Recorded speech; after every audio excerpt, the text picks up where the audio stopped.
Nous voilà maintenant entrés de plein pied dans la prise de parole en public. La diction, la manière dont je vais dire les choses, sans micro, sans outils techniques, la manière dont je vais bouger les mains, la manière dont je vais vous regarder, la manière dont je vais me déplacer si je décide d'avoir un mouvement, un déplacement.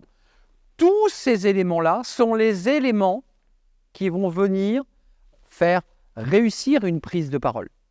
Prendre la parole, ce n'est pas mettre bout à bout des idées, c'est vous incarner vos propos, mettre du sens, y mettre votre corps. Et c'est essentiel à une prise de parole. Un mot tout de même, très important. À votre insu, va se dégager une impression, une sensation de vous-même. Au-delà du contenu, au-delà de l'importance des axes forts que vous déployez, il se dégagera une sensation d'énergie, d'impact. Et tout cela, évidemment, est intimement lié à votre voix, à votre regard, à votre respiration, à vos agitations.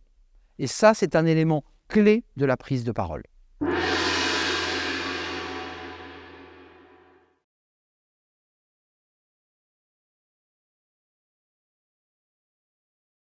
Reste maintenant à répondre à cette question, elle est évidemment philosophique. Qui suis-je? Quel personnage vais-je jouer? D'ailleurs, dois-je jouer un personnage? C'est tout l'enjeu d'une prise de parole en public. On se fixe des modèles, on s'invente des personnages qu'on aimerait incarner et souvent on se trompe.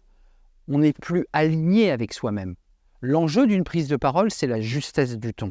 C'est la manière dont vous allez incarner votre propos avec vous-même pour que vous soyez le plus à l'aise possible, le plus relâché possible. C'est un enjeu fondamental. Ne pas surjouer, trouver le ton juste et utiliser une incarnation, une conviction pour faire passer vos messages. Conviction qui passe évidemment par vos mots, mais qui passe aussi par votre corps, vos mains, votre regard, la manière dont vous allez nous embarquer dans votre histoire.